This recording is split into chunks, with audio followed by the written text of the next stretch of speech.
Après kosa la tour ya Congo pour na kolukela bino ba information pour ba actualité to zongeli bino lisusu lelo 7 décembre 2022 pour na compte ya basango na lingala basango na bokuse pe na bozindo na bato banson pe bisika nyonso bozwami Kinshasa Brazzaville boye malamu pe mbote o mabota na bino.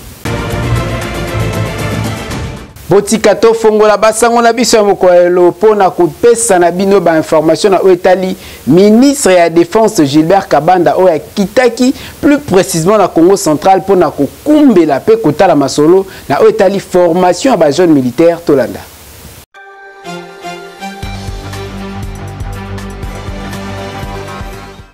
Déplacement ya patron ya défense nationale ya République démocratique du Congo ndenge kaka bozali komona ezoko justifier engagement ya chef de l'État pe ya ministre en charge ya défense na oetali formation militaire pe engagement ya ba soldat pour na kobundela mboka pe ko servir sous le drapeau. Na atterrissage na ye na province ya Congo central patron ya défense congolaise akendaki pona ko superviser sadi ko yebela ndenge nini formation ya bajane eza kokumba makuna na centre de formation militaire pona oetali engagement ya bajane. Tosimbake ba province ebele nde ba jeune ba koti pona kozala formé entre autres province ya Chopo, ya Équateur, ya Ituri pona ko citer kaka ba province wana.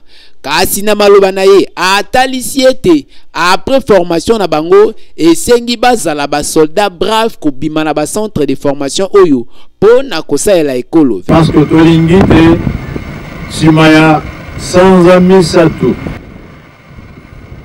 Obima awa ba soldat ya solo formé comme un vrai soldat prêt à défendre son pays.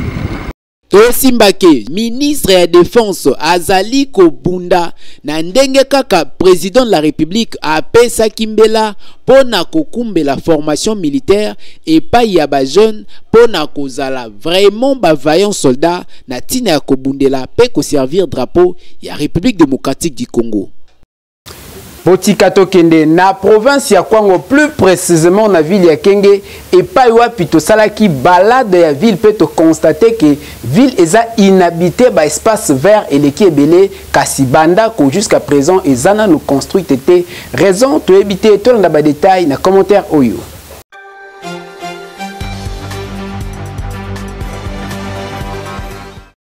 Province ya Kwango bondi milanga oye yebani moko ya ba province découpée na kati ya Grand Bandundu à l'époque ndenge ezalaka Grand Bandundu kasi lelo ekoma ETD c'est-à-dire entité territoriale décentralisée oye zwa découpage nango pe personnalité juridique depuis constitution à pesa yango le 18 février 2006 o epai wapi pesa yango ndingisa ya ko fonctionner lokola ba entité territoriale décentralisée pe ville na yango elongwa cité et commandé ville de membre c'est-à-dire une ville wa bengi Kenge. Kasi ya motuya eza ya ko constater que ndenge kaka boza komona ville ya Kenge eza moko ya ba ville o ezo ko connaître te en plein 21e siècle p 2022 développement topé émergence na yango en termes ya ba infrastructure pe construction ndenge tokoki ko constater o eza pembeni na Kinshasa likambo ya kokamwa.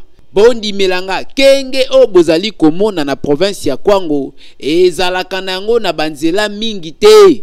Parmi banzela bazaka kana banzela misato o wapi route nationale numéro 1 esika tozali nde memi kino bokoma nesika ekobimisa bino bokende tina Kikwit. Kasi moko pe sengito mituna motuna ville ya Kenge o ezali moko ya ba ville pembeni ya Kinshasa boni ekoki kozala na émergence te pe ekoki kozala développer te contrairement na ba ville mususu ezali mosika na Kinshasa to tanga ndeti ba lwala bato pe ba ville ya Boma pona kotanga kaka ba ville wana. Kasi réponse eza na motuna wana après kosala sillage to pe ko tourner ville ya Kenge mobimba tomoni que ville ya Kenge après kozala démembré eza penza na main d'œuvre ya makasi to ekoki kotombola économie pe technologie na yango.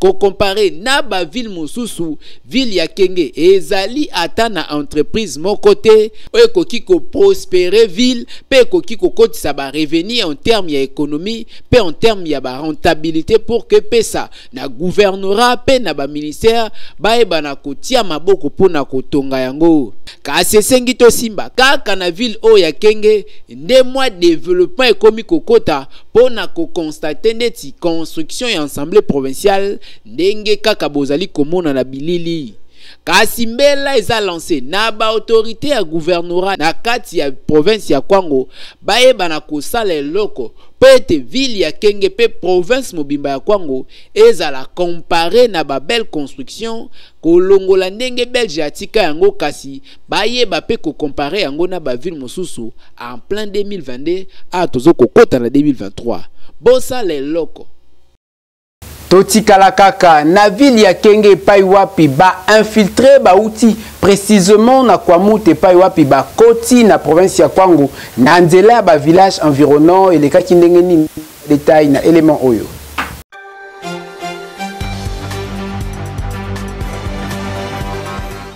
Bazalaki mokoka 14 assaillants au bazalaki appréhendé na service ya renseignement pe à la police nationale na kati ya ville ya Kenge, plus précisément na province ya Kwango. Et pa wapi 9 hommes pe 5 femmes bazalaki appréhendé au bauti précisément na kati ya conflit Kwamut et pa ya bateke na bayaka. Selon ba source locale, batu o bozali komona na misu, bazali babomi po esika bauti babomi 4 chefs de village pe batumbi 4 villages et pa wapi 3 fermiers bazalaki pe ya kokufa na passage na bango. Plus de 300 sacs ya maïs ezalaki saisi et pa ya la police nationale pe 110 sacs ya fufu o wapi 30 ntaba ekangamaki na o bato bazwi esika bauti. Pona kobakisaki ba assaillant o bozali komona bazali ressortissant ya ba conflit ke pe yaka o bazali infiltré na ville ya Kenge et pa wapi bazwami na maboko ya bakonzi ya la police pe ya ANR. Tosimba que ba arme na ba munitions o bazali kosalela et kangemi na maboko ya service national ya renseignement pe na kati ya la police o wapi bazwi ba arme c'est-à-dire minduki na ba machette o esungaka bango kosala mosala ndeti tata o bozali komona ndeti kaka zali komikanga na ndenge ya koyoka malili kasi nzoka nde yende moto aselaka bango bakisi c'est-à-dire nganga na bango bozali komona yeyo oyo asalaka ke ba opere pona koboma pe kobimisa ba macheti epai wapi minduki ebimaka ndeti kaka na kisi. Na bakonzi ya la police toko senga ke ba renseignement ezala renforcer pe ba mesure ya sécurité et bana kozala encore une fois renforcer pour te ville mobimba ya Kenge pe province ya Kwango population na yango azala victime te ya ba conflit kasi na gouvernorat central tozali pe kosenga ke ba conflit oyo e bana kosila pour te peuple ay bana ko évacuer na ba occupation na bango ndenge longo bani. Influence, il y a réseaux sociaux, ils sont néfastes. D'une part, réseau ko baby saba jeune, babilenge et salamindenge nini tola na maloba ya baboti moko auto zolibino na reportage oyo.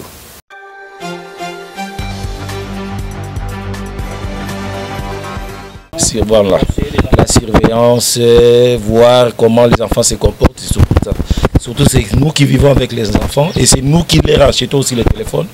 Tous ces moyens-là, et si on peut toutefois réguler, ça pourrait marcher. Bon, quant à moi, non, ça va gêner, s'intéresser dans les réseaux sociaux. Bon, quant à moi, ça va s'intéresser dans les biloko anate. Baluka, où est l'essentiel? Où est l'essentiel? Tebatika. Pour les réseaux sociaux, ils ont nuire, ils ont bouma. Et puis c'est là comment malongate. Notre jeunesse nage dans ce qui ne construit pas. Mais notre jeunesse s'intéresse à ce qui n'est pas utile. Le gouvernement n'a pas donné des limites dans l'usage de la téléphonie. Mais si on peut donner des limites à l'usage de la téléphonie, moi je trouve que cette jeunesse ne peut pas aller par exemple dans des sites qui sont prohibés, tels que la pornographie, des sites qui ne construisent pas. Ce qu'on conseille, on peut savoir que vraiment, qu'on s'est exposé dans le téléphone, et ça bien été. Au moins les taux sont publiés, il mange, il y a ce qu'on a ndenge na ye. Oh ya lingi mais yo ça qui na ndenge te ke comme modèle wana des conseils gratuits ba publier vraiment ba humidité na bango te. Botika tozonga na province ya Kwango epai wapi tosalaki balade na rivière Wamba epai wapi tolakisi bino monene pe détail na etali mai ya Wamba tolanda.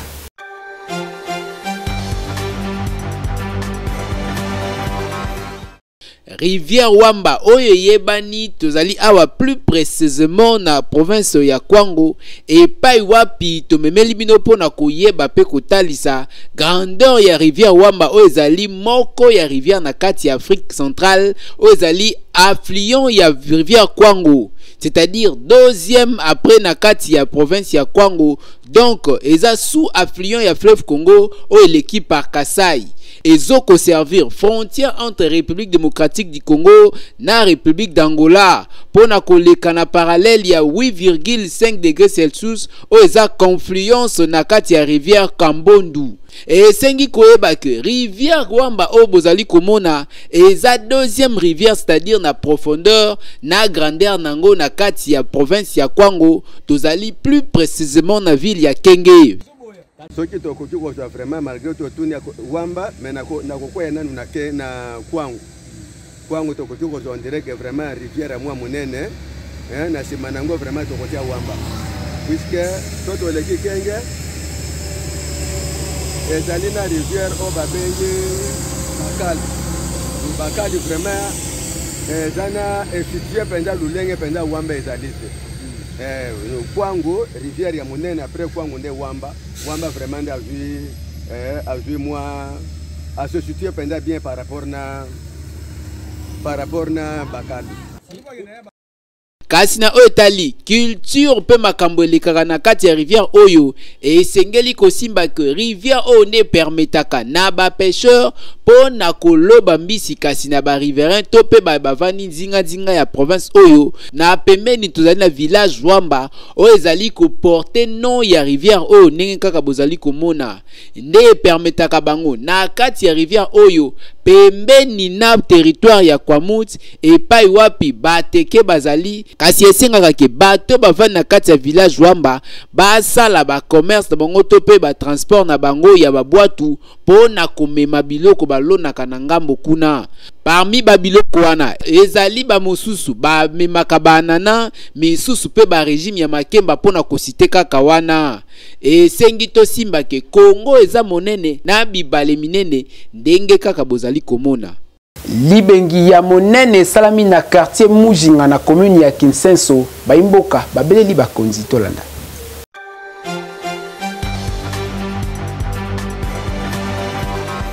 Nzela ezali voie principale o ememaka développement.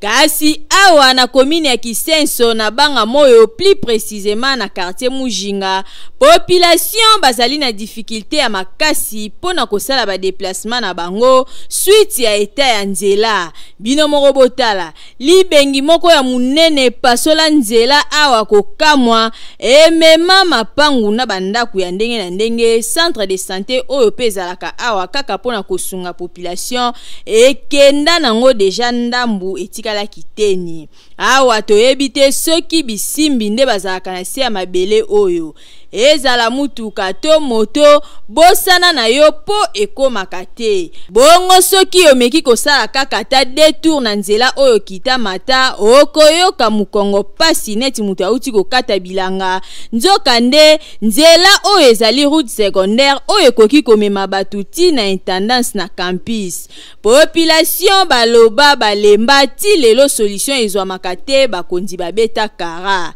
na micro na biso baloba kiboui Tabana Kisenso biso bato bota mikoto toyebi mabe malamu na nzela na biso eza problème te nzela oyo ezalaka bien biso ba chauffeur moto totambola tolekawa ni problème te mais dès qu'il libengo ezali bemo kutu soki bazala na volonté mbele komi bote mais esangisi nanu bato volonté bazate na kindoke esangisi mba moko donc ti comme na niveau boy so comme na niveau bo seki eza bato to votaki balingi biso te so balinga biso mais na minute makambo eza bote tanet na minute on eta boy muto akoleka ndenge nini outi na kilo boneti biso koto toteka ba pondu toteka ba nini toteka biloko makasi siko kolongo nango neni na sekuna po mataka obima matete obe okinda adeta koteka ndenge nini bon par rapport ya libulu oyo mama koto ndeza boye tosenga ka lisungi nde toza boye totanga awa na 8e credo eza juste na avenue Pinza koya na biso boye epesa biso pasi makasi soki tomata ali bengi do mukongo ezokata na moye te moye kuta koleka eza te hôpital bato tonga biso kaka sika awa hôpital pas même ata ba mois esali te hôpital mbula eye ebuki donc vraiment tosenga lisungi bosunga biso vraiment boya vraiment ko soutenir biso dila o ezaka na bien mais siko bande bukani et toujours bakutu tout ça ni ba mapango surtout ezana kiseso ozo kindi bali bengi zo kaminene bango bakonza mboka bazoye bateki tala kiseso nde komi tout ça na kati ya libengi donc tout ça na tuwa ja libengi to kine na sebo yango to baluka yango to tambo na pasi moto moye koma pesi yozo kindi zate sikuna bakaya mabe butu to ça ndenge nini. Combien de bateaux bazoya po batala bisika oyo bandaka ekei hôpital ekei ebikisaka bato nzela ezate kure ezate bazotina bato bazoya batala misala bazosala mabule esalami mapanga ekei musala ni bino bazosala biso mama banga moto zolela tozokelena tovya kovanda ya kotelema moya ezate mabule eleki makasi ne babongaka banzela oyo banzela mabe oyo bimana biso bakena kosala banzela oyo bazolia te baso melate eloko mo balunga basala te siko to vote bino ndeye nini tozo mona pasi nzela ezate to vote bino ndeye nini pasi aboy mitu ke kufwa banzela kufwa biloko se kufwa misele kufwa to sala ndeye nini. Bakonzi bino moko boyoki ndenge nini population ya banga moyo bazali kolela bosunga bango na kobongisela bango nzela ndenge ezali kosalema na bakartier pe bakomini mususu po bango pe bazali kaka na capitale ya République démocratique du Congo soki bobongisi ekosala eloko te. Yo moto mesana na maladie kasi solution ezwamaka te mingi ba maladie incurable kenela mbango komo na docteur Jean-Claude pour la solution na yo tolanda.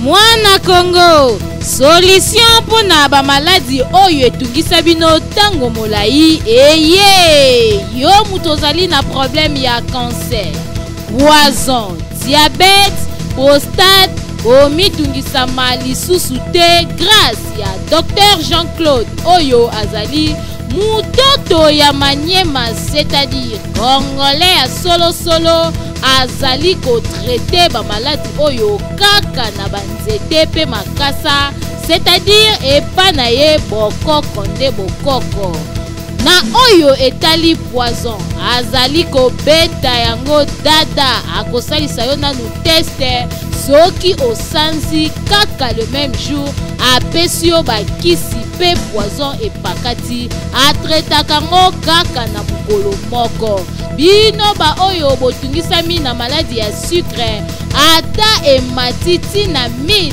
epana ye ekokita azali kokitisa sucre na yo ekozonga normal bongo batu oyo banyokwami mingi na prostate bomitungisama lisusu te azali kobeta ngo dada, c'est-à-dire na 3 jours ya pamba prostate na yo ekei ata bachaki yo basonde akolongoliso basonde wana 3 jours ya pamba prostate esili pe na oyo etali cancer ata pote esalaki yo na libele azali kosilisa yango kaka na makasa ya bokoko bongo oyo etali hernie okende na yo te baopere yo po bakisi ya bokoko oyo docteur Jean-Claude azali kopesa ezali kolimwisa hernie pe okomi normal bongo bino ba oyo bozali konyokwama na mbasu pese bomitungisama te docteur Jean-Claude azali kotraite yango kaka na makasa ndenge kaka bakoko bapesa ye mayele ya kosunga bato boka bino moko ndenge aexplikaki. Nga naza docteur Jean-Claude naza moto ya bokoko ya biso ya Kinshasa ya Congo eza ndenge bakoko batikeli biso molembo oyo nalingi naleka ye bino mpasi bakotungisa mingi na maladi ya bokoko. En tout cas, il y a les bossons. La scène est dans mon union, dans la problème, il y a poison. Là, dans il y a est. En tout cas, poison, n'est que ça a bien, on a minute. Là, on a quand même journée moko. Là, on fait ce cas qui s'y va moko, au sangi, dans son lit. On a traité les sous cancer, libère. cancer de scalp. On comprend. On soigne sans problème. On a soigné les prostate 3 jours. 3 jours en tout cas. On a soigné Mbasso. Mbasso est bandé. On a soigné un journée moko. C'est comme une pota. On s'est attendu à et si. Welisa benga Dr Jean-Claude na numéro oyo okoyamba yeye moko pe akoya kosunga yo esika ozali. Dr Jean-Claude asuki kaka wana te azali pe kotraite éjaculation précoce, infertilité ya mobali to pe ya mwasi pe ba maladie lisusu. Bozela te maladi ekoma yo makasi pe oluka ye kasi tangu kaka ozali na ebandeli. Welisa benga Dr Jean-Claude okozwa solution pe santé na yo esongi ndenge ozalaki. Boyebele o tolobaki te awa tembe ezali te po maladi ezali kosila. Oyoki na saison oyo ya mvula okozwa idete ba quartier pe ba avenue na ville ya Kinshasa e bebi okozwa ta idete bolanda constat oyo magazine na bino eseli pona bino.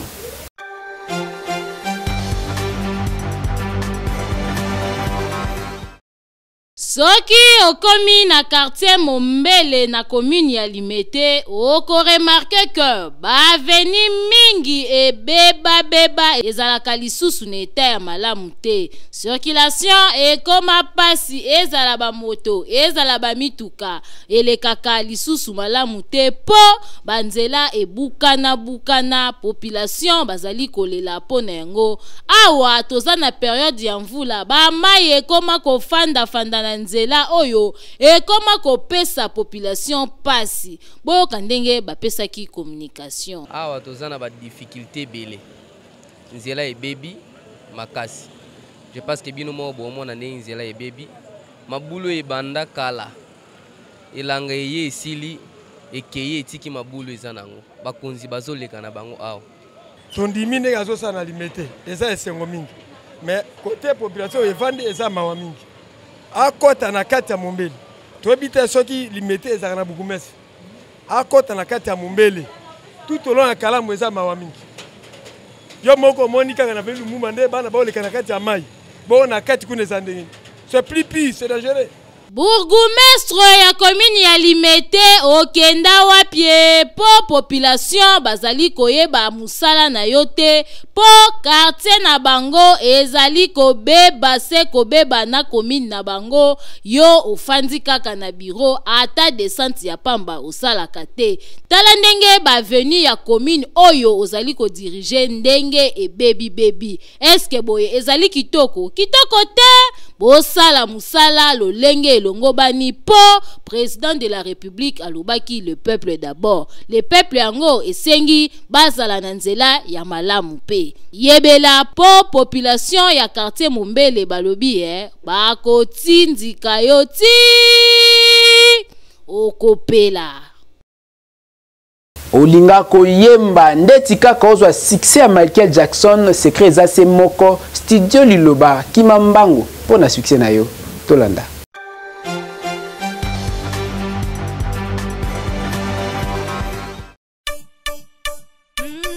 Balanga nzembo bakolo kunga solution pona bino eye.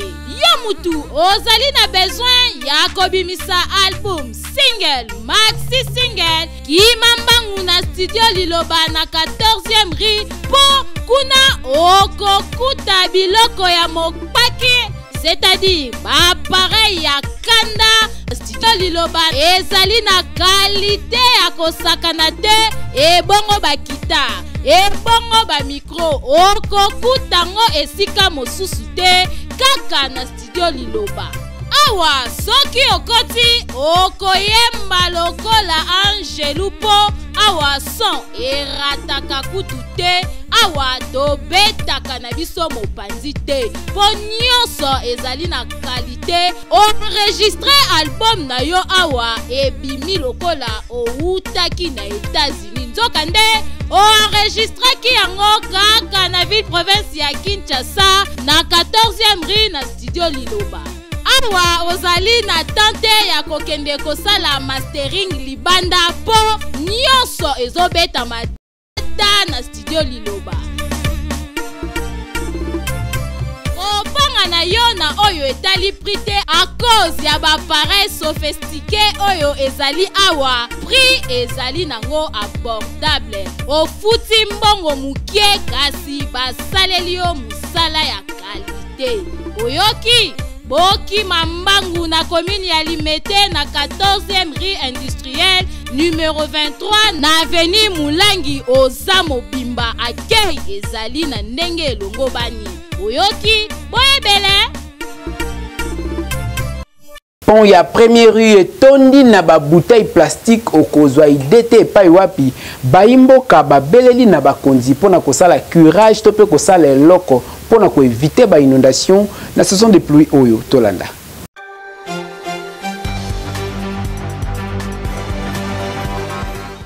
Babute en plastique ekomi kotia salite makasi awa na Kinshasa na ndenge ya kosakana te po partout okokende okozanga te kokutana na yango neti awa na première rue Limete na se ya pont oyo bino moko botala ndenge babute etondi mai kutu ezomona na lisusu te donc awa soki kaka mvula ebeti mawa plein po mai ezanga kana nzela ya koleka okomona ekomi kokote la population ya pembeni na mapangu ti na kati ya bandaku. Bon, fulo vraiment ezala salite makasi place oyo.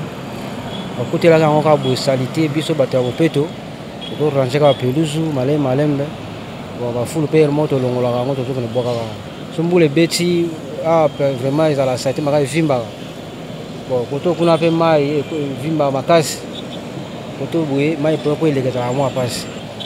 Bon, on va le faire aussi. Après un mois, on va le faire. C'est une chose qui est là. On se va le faire milangi, milangi mayana, on va le faire tirer la sac, on va le mai tango mbule beti te toza bien. Tango mbule komi ko beta mai ezo déborder awa tikuna. Moya ko vendre zate, moya ko leke zate. Mai penze déborda kama kasi pona salite eleki makasi. Moi ele kakande na passe. Ele kakana passe. Sikoyo tongo ezo ele kana na passe yango ekomi ko déborder na se. Bakonzi en tout cas bo trouver solution na lombango na kokire rivière oyo pona ko éviter ba dégâts po système oyo bosenga na population ya kolongola milangi koteka 1 kilo na 100 francs et ko simba te po mbongo wana eza mukie soki boche ata 2000 francs bokomona ndenge milangi ko limwa po mutu nyonso ata meliji na ye akobomba mulangi po ayebi akoteka ngo boye tanenge che tanenge sali kitoko te. Esi eyebana kozwa soin ya mikili na ville province ya Kinshasa na talo moke esi eyebana adresse ezase moko centre hospitalier Dominique Lecoeur Kimambango pona bokono na yo solution ezase moko.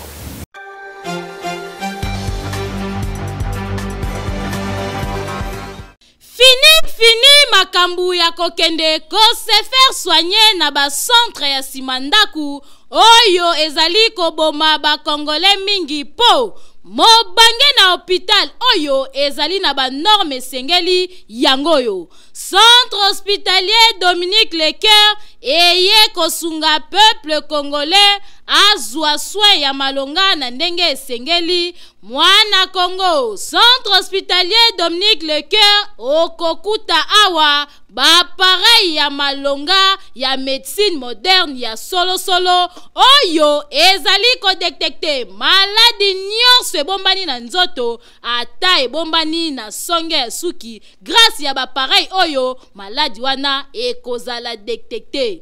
Awa bazali na laboratoire ya malonga kaka pona kosunga peuple congolais esengeli boyeba ke ba médecin oyo bazali ko traiter pe awa bazali ba médecin oyo batanga médecine na libanda ya mboka kasi baye kopratike yango awa na République démocratique du Congo pona kosunga bandeko na bango bazwa so ya malonga na ndenge esengeli na oyo etali prise en charge bomi tungisama te kokende libanda ya mboka na centre hospitalier Dominique Lecoeur prise en charge ezali assurée et sengeli koyeba lisusu que centre hospitalier Dominique Lecoeur ezali na ba service locaux là chirurgie, maternité, radiologie, kinésithérapie, échographie, endoscopie. Nyonso wana kaka po basunga peuple congolais ba patient na bango bazala bien traité. Na oyo etali cas d'urgence soki obeli na ndaku ozali na possibilité ya kokoma hôpitalité benga kaka ba numéro oyo po awa ba ambulance ezali bakoya kozwa yo tina ndaku pe babandi ko traité yo na kati ya mutuka tibo kokoma na hôpital makambo boye okomona ngo bipai nini soki na centre hospitalier Dominique Lecoeur te otuningai centre hospitalier Dominique Lecoeur ezwami wapi boki mambangu na quartier Joli Park avenue Ring numéro 4 plus précisément na commune ya Ngaliema bokende na bino bikenda kenda te na ba hôpital ya Simanda kupo la santé n'a pas de prix boyoki awande tosukisi basango na lingala na bozindo Mag FM owapi nazalaki na esengo ya ko présenter ngo pona bino botika topesa merci na grande équipe rédactionnelle et technique owapi caméra et kambemaki na Enoch Mafuka le Métinoir na régie tosungamaki na Gelor Mouya Pedanda Cruz na réalisation ya Francis Peta botika la malamu ndenge kaka tomesana koloba nul n'a le droit d'être erré seul sur la terre et loba yemoko maître Billy Malou Cléophas Ngaina Bino topesani rendez-vous pour na mikolo mizali koya poité